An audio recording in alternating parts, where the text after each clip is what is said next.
I'm Avon. I believed family signified home, safety, affection. Instead, on my 30th birthday, my parents presented me with a filled luggage bag and a wordless expulsion. No appreciation, no farewell, just an icy directive. You're too mature to mooch. I handled their expenses, I settled their obligations, I maintained the utilities running, and somehow I remained expendable. But the most painful aspect wasn't getting thrown out. It was discovering I'd been exploited for years without recognizing it. And when I finally defended myself, they attempted to ruin me. Before we begin, what hour are you hearing this and where are you located? Leave a comment below. We'd appreciate learning your tale too. Because certain tempests you don't survive. You mature beyond them. I drove into the fractured driveway, the sun already sinking beneath the skyline, bathing the small community of Ridgeway, Ohio, in a dense blue twilight.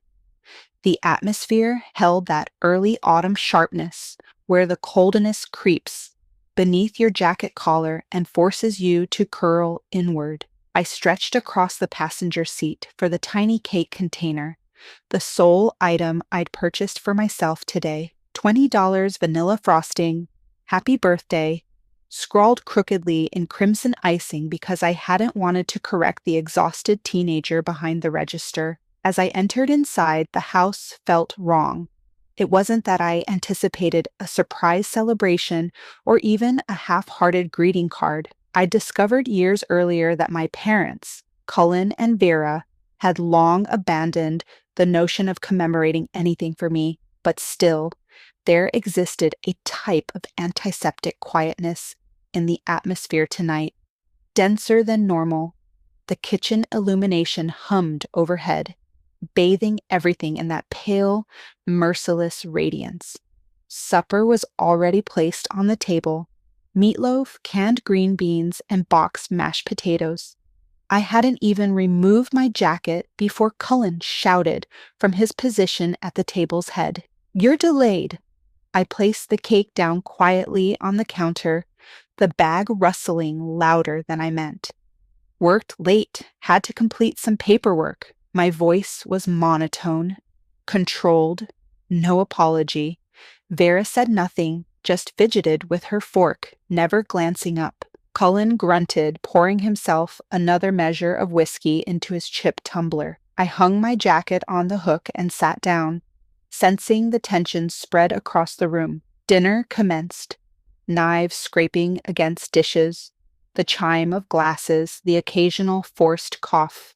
No happy birthday, no recognition, just the automatic rhythm of chewing and swallowing. I raised my fork, pushing a pathetic lump of potatoes around my dish. I should have anticipated something was approaching.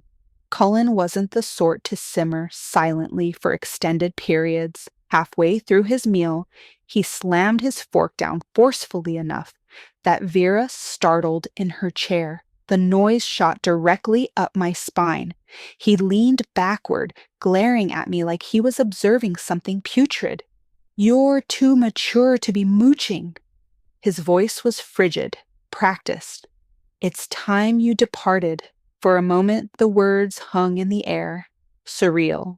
I blinked at him, then looked at Vera, hoping for some kind of objection, some indication this was a drunken tirade. She maintained her eyes down, lips compressed together so firmly they appeared bloodless. "I pay the internet expense," I said cautiously. "The electricity, half the mortgage, groceries." My voice didn't elevate, didn't break, just facts spread bare on the table between us. Cullen chuckled, a brief, harsh bark that felt like a strike.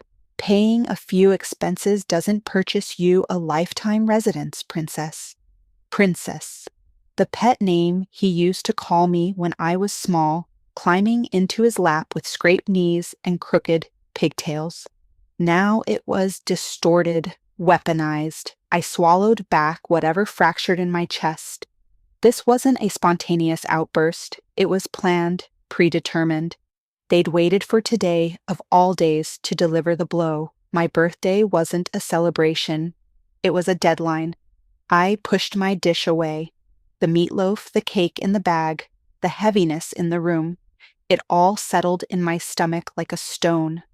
I stood up slowly, feeling their gazes follow me, expecting a scene, maybe tears, pleading, some pitiful display that would justify their cruelty. Instead, I nodded just once, sharp, final. Understood, I said. Cullen smirked like he'd won some invisible point. Vera kept her head down, shame pooling in the slouched curve of her shoulders, but not enough to make her speak. Not enough to prevent me from becoming disposable. I walked toward the staircase, pausing just briefly by the counter where the cake still sat in its bag. The plastic handle had stretched from the weight, digging into the soft foam of the container. One candle was absent. The stupid little box was probably jostled in the vehicle, but it felt symbolic anyway. One candle missing, one person missing, one family missing. I carried the cake upstairs without looking back. Each step groaned under my feet, loud, accusing, final. I closed my bedroom door behind me and leaned against it, letting the hollow thud echo in my chest. This house was never mine. Maybe it never had been. I sat on the bed for a long moment, staring at the packed bags I had been too afraid to finish over the past few weeks. Part of me had known this was coming. Maybe not today, maybe not so cruelly, but someday. I thought I had time. I thought I could repair it if I just kept helping. I peeled off my jacket, folded it neatly over the suitcase. My hands were steady, mechanical, not because I wasn't wounded, but because I was finished. As I moved around the room gathering a few essentials, my mind started clicking through logistics like clockwork. Cancel autopay for the utilities, transfer my paychecks to my own account, not the joint one my mother insisted I maintain for emergencies, find a storage unit until I figured out the rest. They didn't just evict me tonight, they forfeited everything I ever gave without requesting anything in return. Outside my window, the wind picked up, rattling the last stubborn leaves off the maples lining the street. Another reminder that winter was approaching fast, and I wouldn't be here when it arrived. As I zipped up my suitcase, I caught sight of myself in the mirror.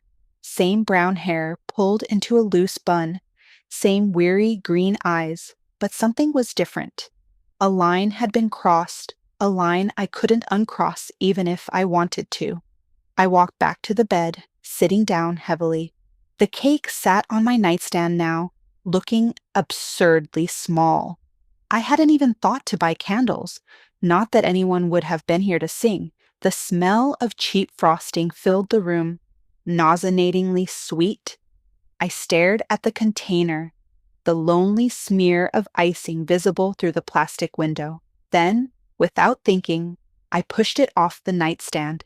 It fell with a soft thud, cake and cardboard crumpling against the worn carpet. Happy birthday, Avon.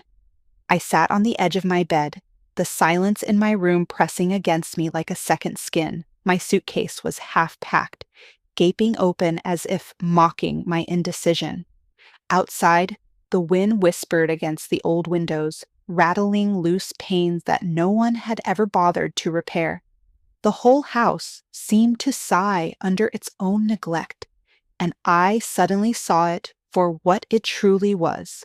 Not a home, but a place where I had been tolerated until I wasn't needed anymore. My gaze drifted toward the cake lying crumpled on the carpet. Its smashed frosting looked ridiculous now. A childish hope smeared across beige carpet fibers. I tore my eyes away and stared instead at the dull gray suitcase.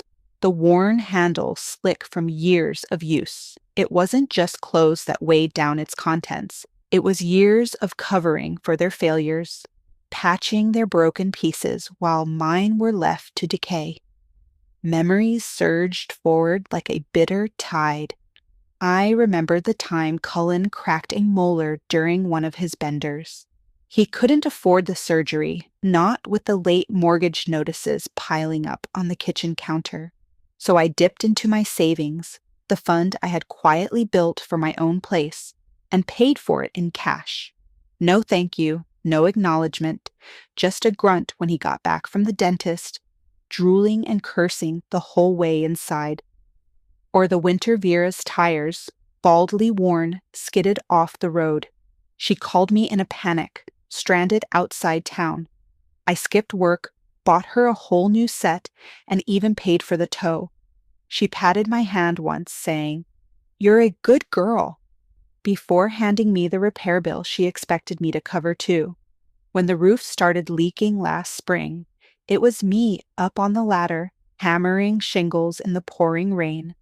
Cullen sat inside with a beer, shouting about how you can't trust these contractors nowadays, while his daughter, who he called a freeloader, saved the damn house from collapsing. None of it mattered. None of it earned me a seat at their table tonight. I pressed the heels of my hands into my eyes until bursts of light flashed behind my lids. The sadness was still there, but colder now, calcifying into something harder to break. The floor creaked as I stood, grabbing my phone from the nightstand. My feet carried me downstairs, steps soft out of habit. In the living room, the glow of the television painted my parents in an eerie blue light. Cullen lounged in his recliner, beer in hand. Vera perched stiffly on the edge of the couch, eyes glassy and distant. They looked fine, as if nothing had happened, as if tonight had been just another Wednesday where they shoved food into their mouths and pretended the world owed them something. I stood there waiting. Maybe a part of me still hoped, still stupidly clung to the idea that Vera would glance over and realize that Cullen would sober up and remember who had kept the lights on when the checks bounced. But hope is a dangerous thing, and tonight it was dead. Cullen noticed me first. His lip curled in a sneer as he raised his beer can lazily. "Don't forget to turn off the lights when you leave," he slurred. "You're not paying for them anymore." The words hit harder than any slap could have.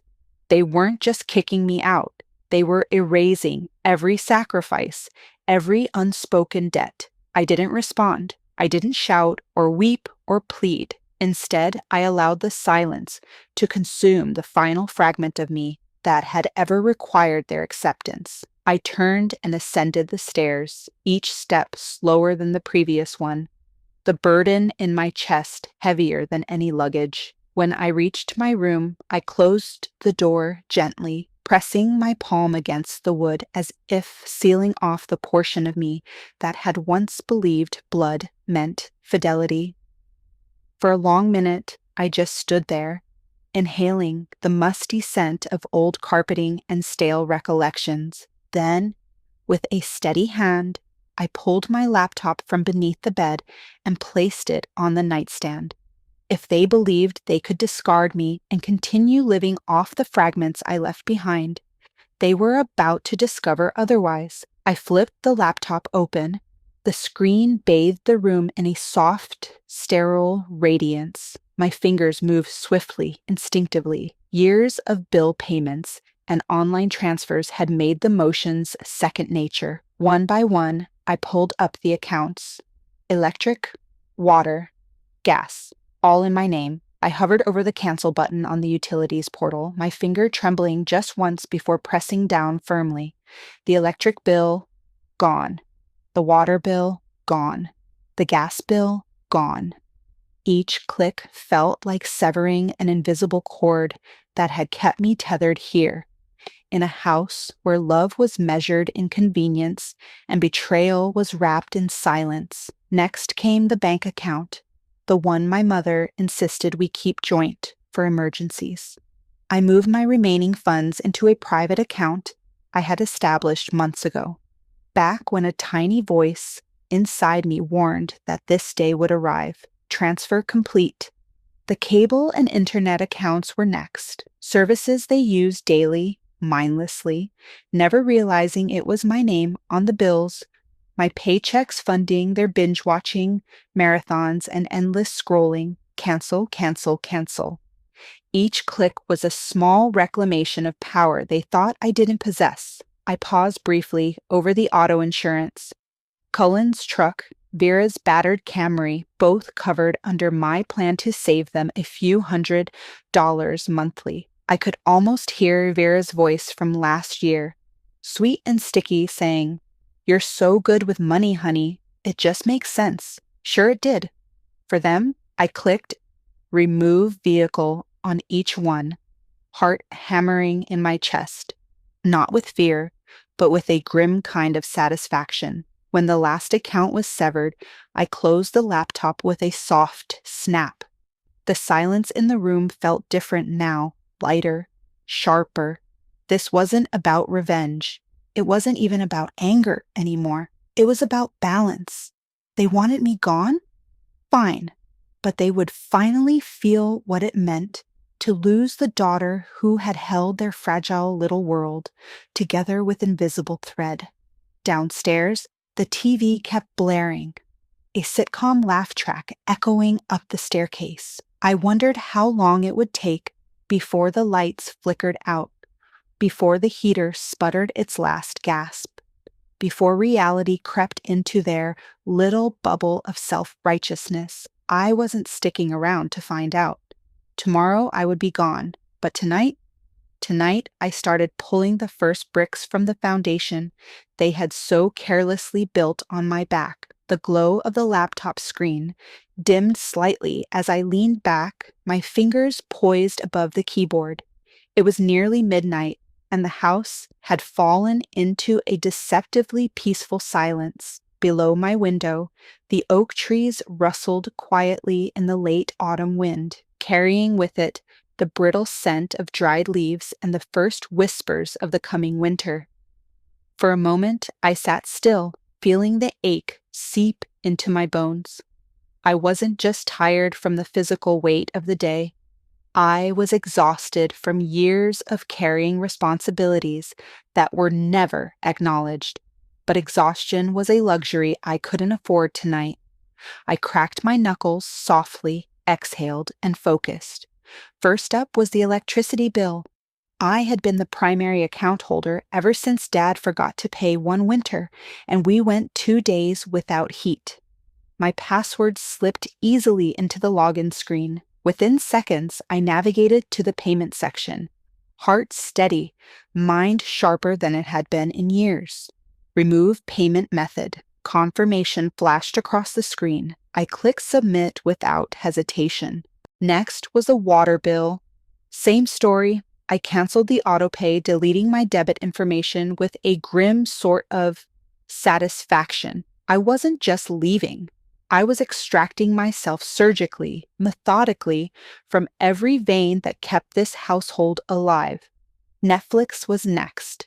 I almost laughed seeing the profile names, Dad's, Mom's, even one labeled Family Movie Night. A joke considering we hadn't had one in nearly a decade. Delete account, internet service, gone. Cell phone plan, add-ons, gone. My personal Amazon Prime account, disconnected from the shared household address. Each click wasn't vengeance. It was survival. It was truth manifesting through action. After an hour, I pushed the laptop slightly aside and pulled out a yellow legal pad from the nightstand drawer. I wrote down everything I had disconnected, everything that would stop operating once the morning sun crawled across the siding of this crumbling house. I needed to see it in ink, the final tally of everything they had taken for granted. As I scribbled the last item, a wave of old, unwanted memories washed over me. Late nights, staying at the office, 2 extra hours to scrape enough overtime together to cover a surprise heating bill, the vacations I canceled so Vera could replace her alternator, the birthdays I skipped celebrating because there was always something more important they needed from me. I clenched the pen tighter, forcing my hand to steady. This wasn't about punishing them.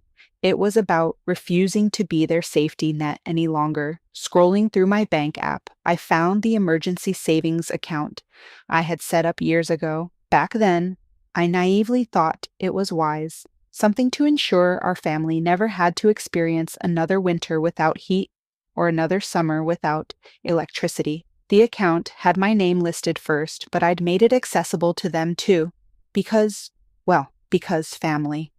I tapped the option to freeze the account temporarily. No withdrawals, no transfers. It would take them weeks of paperwork and signatures to even begin unfreezing it. And by then, I would be long gone. As the confirmation screen blinked back at me, a tight knot in my chest finally began to loosen. I had given them everything: money, time, loyalty, chances. Tonight, for the first time, I chose myself. A new email notification popped up. Tyler, my cousin. He had sent a quick message, a meme of a cartoon dog sitting in a burning room saying, "This is fine." No words, just that. I snorted a humorless laugh. Tyler, for all his faults, always knew when something was wrong. I debated replying, but decided against it. I didn't want to drag him into this. He was family by blood. But he wasn't part of this decay. Some bridges needed to burn without witnesses. Instead, I opened a blank email draft, typing out a subject line in mechanical strokes. "You asked me to leave. Now so has my support." I stared at the blinking cursor. My fingers hovered over the send button, heart thudding once, twice, and then I closed the tab. They didn't deserve an explanation. They deserved the silence they had gifted me tonight. The clock on my laptop flicked over to 1:57 a.m. The house creaked and settled, and somewhere downstairs, a bottle clinked against the side of the sink. I imagined Vera sitting on the couch, clutching her glass of wine, watching reruns like nothing was about to change. The heater clicked on, a deep, mechanical groan rumbling through the floorboards, probably the last cozy night they would enjoy for a while. I double-checked every cancellation, every freeze, every disconnection scheduled to activate at sunrise. Neat, clean, irreversible. By tomorrow, when Cullen flipped on the light switch or tried to microwave his coffee, there would be no electricity. When Vera went to pay for her morning groceries using the joint card, it would be declined. When the internet cut out mid-episode of whatever drama she was binge-watching, they would know. They would feel it. I didn't smile. I didn't cry. I simply felt empty, but it was the kind of emptiness that promised something better would fill it in time. At 2 a.m., I closed the laptop with a soft click and leaned back in my chair, staring at the shadows dancing across my ceiling. My bag was ready. My car, parked 2 blocks away to avoid suspicion, was already packed with essentials. Tomorrow, I would leave this town behind, this crumbling shell of obligation and resentment. Tomorrow, they'd wake up to a life without the daughter they never thought twice about. Morning light barely seeped through the cheap blinds of Nora's apartment when my phone buzzed angrily against the nightstand. Groggy, I pulled the covers tighter around me, hoping irrationally that it was a wrong number, but a glance at the screen shattered that hope. 12 missed calls. Vera, Cullen, a few unfamiliar numbers. Probably neighbors or extended family. I didn't listen to the voicemails right away. I just stared at the list, feeling a complicated knot of emotions tighten in my chest. A twinge of guilt tried to surface. I shoved it down. They made their choice. Rolling onto my back, I tapped through Tyler's text first. It was blunt, straight to the point, like he always was. "Internet's down. No lights. Dad's furious. Mom crying." I let the phone fall onto the mattress beside me and stared at the cracked ceiling above. It had begun, and I wasn't there to fix it. Not this time. A notification chimed, this time a voicemail. Curiosity got the better of me, and I played it on speaker while I pulled on a sweater. Vera's voice, soft and shaking. Honey, there must be some mistake. You wouldn't just leave us like this. Please call me. We can fix whatever's wrong. We're family. I closed my eyes for a moment, letting the words hang in the stale air. Funny how quickly freeloader turned back into family when the Wi-Fi stopped working. Another ding, a text from Cullen. You'll regret turning your back on your family. No warmth there, no confusion, just rage. I silenced the phone, turned it face down on the nightstand. Nora shuffled into the living room with 2 mugs of coffee, wearing an oversized hoodie and sleep-tousled hair. She didn't say anything at first, just handed me one of the mugs and sat on the floor next to the bed. After a long sip, she said, You look like someone just told you your winning lottery ticket expired. I exhaled a bitter laugh. They're panicking, I said simply. Nora leaned her head against the wall, knees pulled to her chest. Good, she said, voice calm. Sometimes it's not betrayal to save yourself. It's survival. We sat there for a while, listening to the faint sounds of a garbage truck rumbling down the street. Later that afternoon, I headed with Nora to a community event at the local church. A simple autumn festival with pies and pumpkins and booths selling homemade candles. Small town life in all its predictable charm. I stayed near the edges, minding my own business, but it didn't take long for whispers to reach my ears. Cullen was there. He stood near the apple-bobbing booth, voice raised just enough to gather attention. I didn't have to get close to hear him. My daughter abandoned us, he barked, after everything we sacrificed for her. Kids these days, no loyalty, no gratitude. Heads turned. Some nodded sympathetically, but others exchanged skeptical glances. It wasn't the first time Cullen had aired dirty laundry in public, and people remembered things. Nora nudged me gently. Don't, she murmured. I hadn't realized I had started walking toward him. I stopped, forced myself to breathe. Let him rant. Let him play the victim. I didn't owe them an audience. Instead, I wandered past the booths, letting snippets of conversations drift by. Didn't her daughter pay for their bills for years? Isn't that the one who stayed home to help when the mom got sick? Funny how now she's suddenly the villain. The tide was turning slowly, like an invisible current pulling away from my parents' control. Cullen and Vera could spin their stories, but real cracks were starting to show, and the town had a long memory. Later that evening, back at Nora's place, I scrolled through updates. Friends had texted me photos of the house, the porch light out, uncollected newspapers piling up, a note that Cullen had gotten into a shouting match with the electric company rep in front of the neighbors. They weren't ashamed of how they treated me.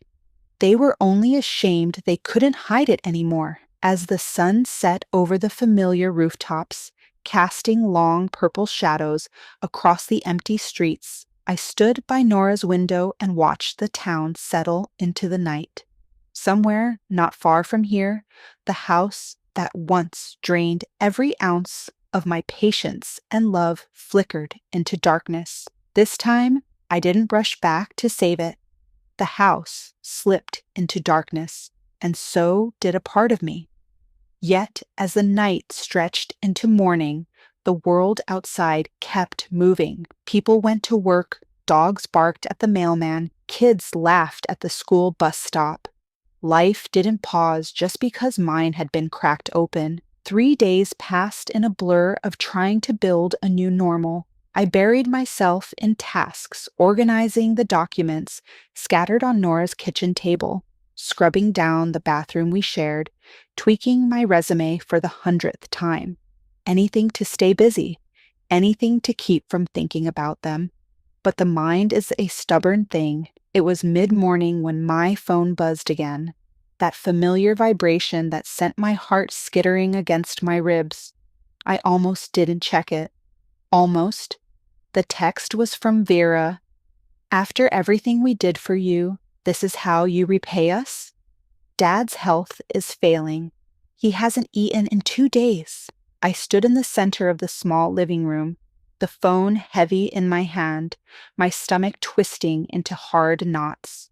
The guilt came fast and sharp, carving into me like it had been waiting just below the surface. I sank onto the worn couch, reading the words again and again until they blurred. Images flashed uninvited: birthday parties with homemade cakes, late night talks in the living room, laughter over burnt Thanksgiving turkeys, childhood memories that didn't match the reality of recent years but felt painfully real in this moment. What if they really were suffering? What if I was punishing them too harshly? The guilt slithered deeper as the day dragged on. It didn't stop with Vera's message. The calls started trickling in. Distant relatives I barely spoke to suddenly felt entitled to an opinion. "You know your father's heart isn't strong," Aunt Marcy's voice croaked from one voicemail. "Families fight, sure, but cutting them off like this, it's cruel." "Think about your mother," Uncle Phil's text insisted. "She's fragile. This could kill her." Each message hammered another crack into my resolve.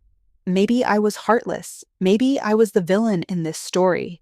Maybe my phone buzzed again.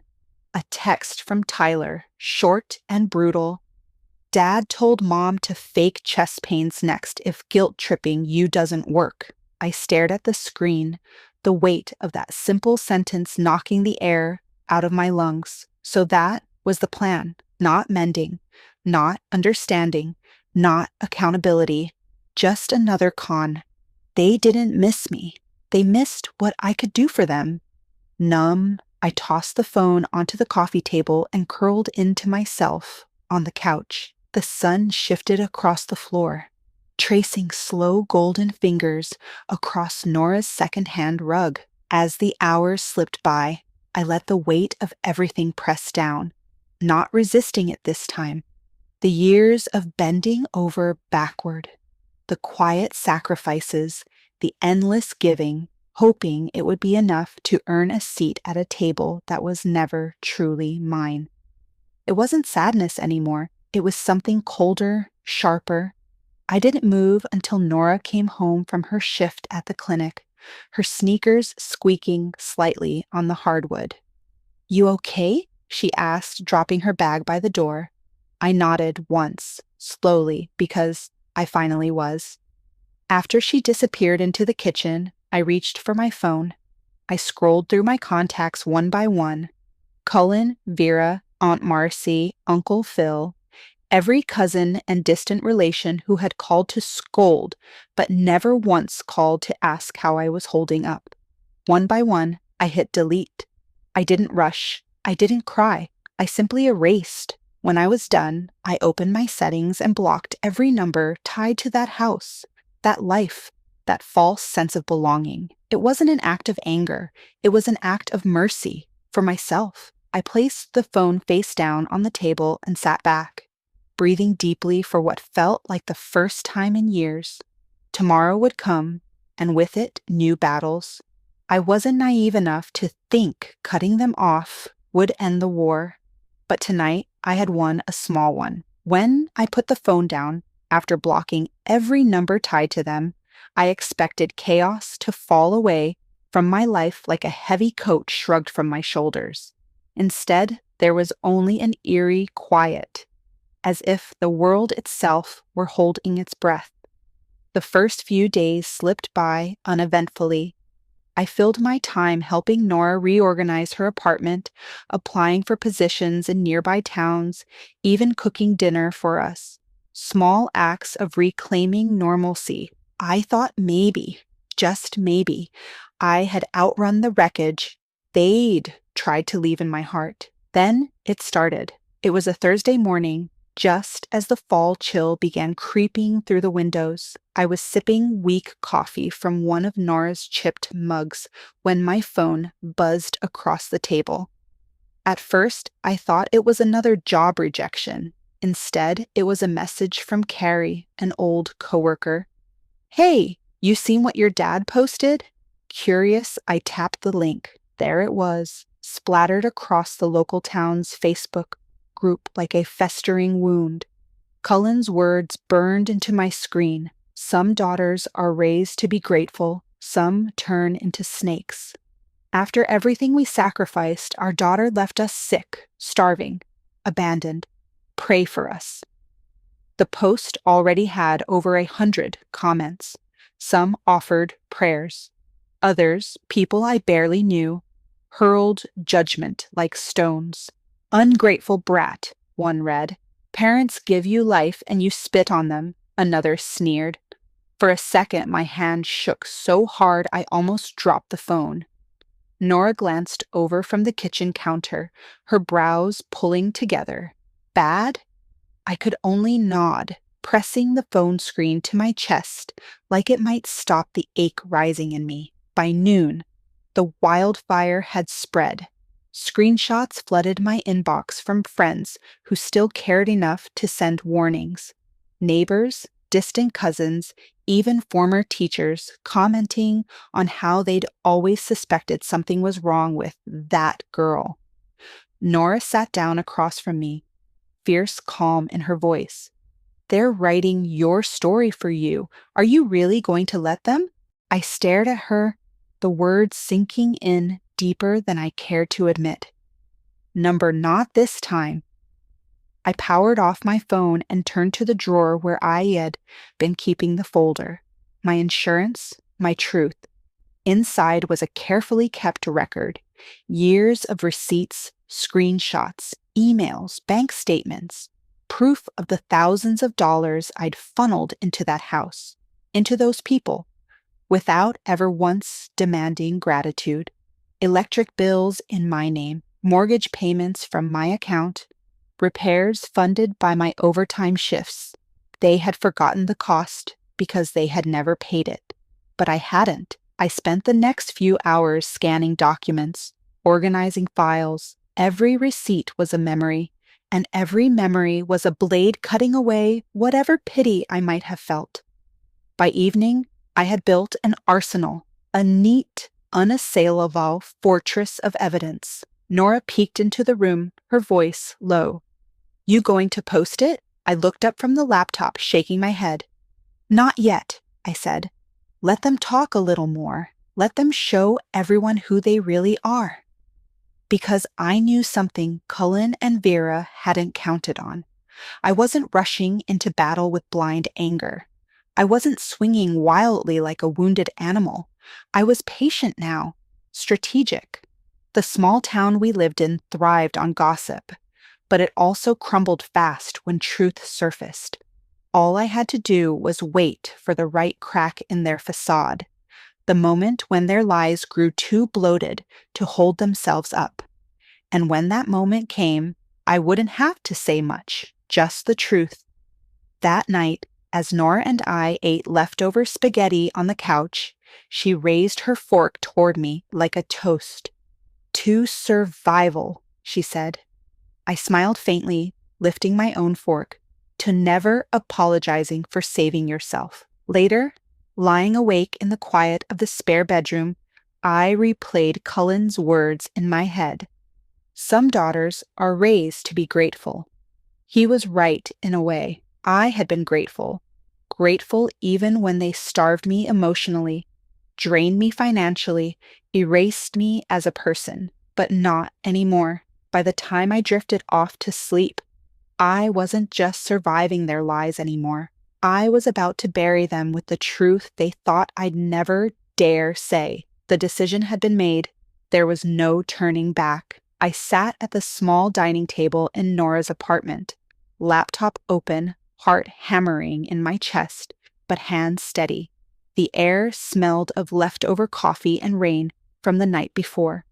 Ordinary scents clashing against the extraordinary moment about to unfold. Carefully, I uploaded the thread.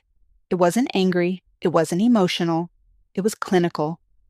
First, screenshots of my years of utility payments, power, water, internet, each bearing my name, each dated clearly. Then came the bank statements showing mortgage payments pulled monthly from my account, even when Cullen's paycheck had been enough to cover them. I included old emails between me and the landlord, messages verifying I had funded repairs that had kept the house standing through harsh Ohio winters. Finally, I laid out a brief timeline. The years I sacrificed vacations, birthday celebrations, even simple self-care to keep a roof over their heads. And then the ending, a simple statement. When they asked me to leave, they didn't just lose a daughter. They lost the person who kept the lights on when they weren't looking. I hit post. For a moment, there was silence. Only the faint hum of the fridge broke the stillness. Then the phone began to buzz. It started slow, a few likes, some comments of shock, a few private messages from old school friends saying, "I always wondered why you stayed so long." Then the momentum shifted like a dam breaking. Dozens of shares, hundreds of comments. Neighbors, former DARB teachers, even people I barely remembered started chiming in. One neighbor posted, "I remember seeing her shoveling their driveway alone when she was 16 while her parents yelled from the porch." Another, "Cullen always bragged about how he never paid a cent for household bills once Aeon got her job." Stories poured out like hidden wounds finally surfacing. It turned out people had seen more than they ever let on. They just hadn't spoken until someone dared to name the truth out loud. Meanwhile, Cullen and Vera panicked. First, Cullen tried to counterattack. He posted a brittle, furious status. "We all have misunderstandings in families. My daughter exaggerates things for sympathy." Sad? Really? It backfired instantly. Underneath, commenters weren't buying it anymore. "Funny how you never posted about her paying your bills until now," someone snarked. "You don't look too sick cashing her checks," another added, brutal in its honesty. Then Vera tried a different tactic. Pity? Voicemail after voicemail filled my inbox. "Anne, please, your father isn't well. I didn't know he was going to post that. This is all a huge misunderstanding. Please take it down before people think badly of us." There was a time when that pleading tone would have shattered me. Not anymore. I knew now it wasn't about regret. It was about reputation. That afternoon, Nora and I walked down to the fall festival at the town square. The crisp air smelled of caramel apples and hay. Children squealed from the bounce houses. The old brass band tuned up on the stage by the courthouse steps. I felt eyes on me the second I arrived.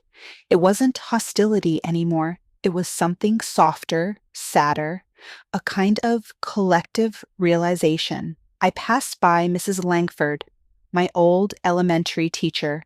She gave me a nod and a small, sad smile. Mr. Collins from the hardware store tipped his cap silently. Finally, as Nora and I neared the pumpkin carving station, a woman I barely knew, one of Vera's old church friends, stepped forward.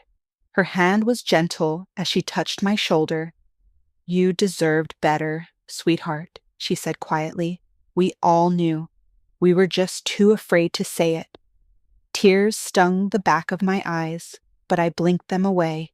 I nodded, murmuring a soft thank you that seemed too small for the weight it carried.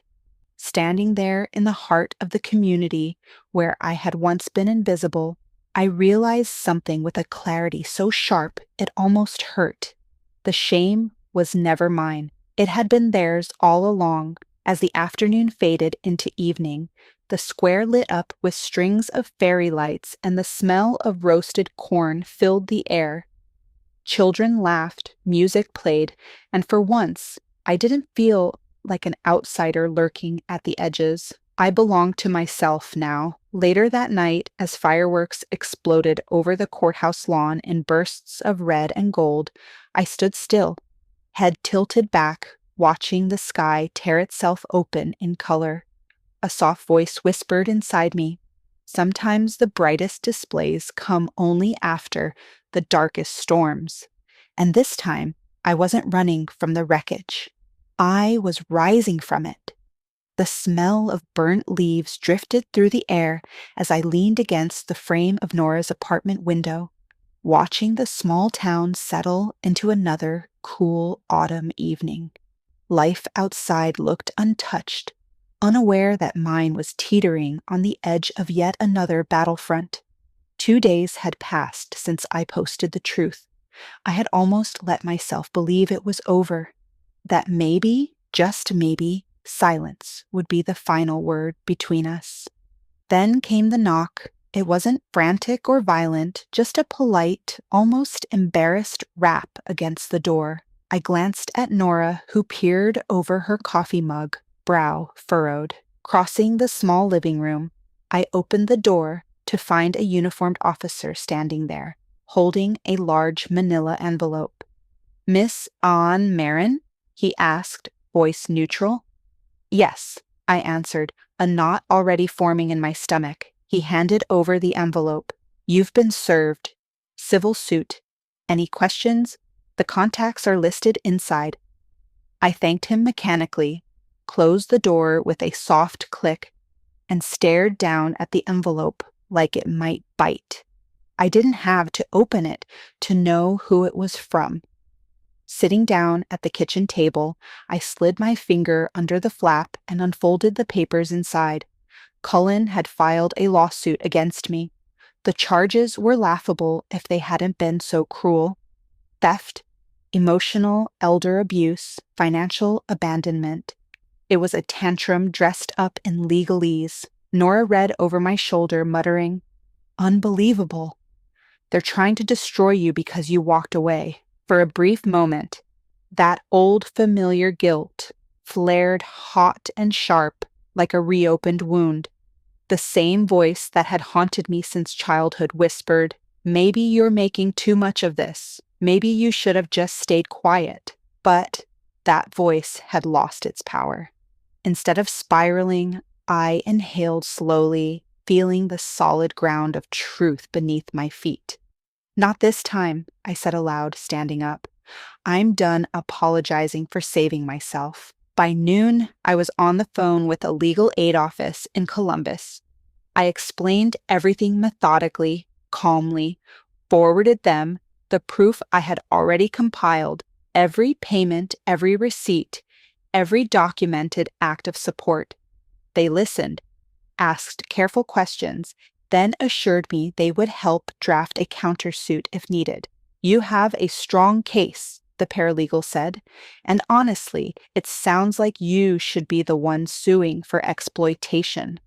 I didn't want revenge. I wanted my life back. That afternoon, I took their advice and filed my own formal complaints, this time outlining years of financial manipulation under emotional coercion. Elder abuse, it turned out, went both ways when adult children were weaponized for labor and money under the threat of guilt.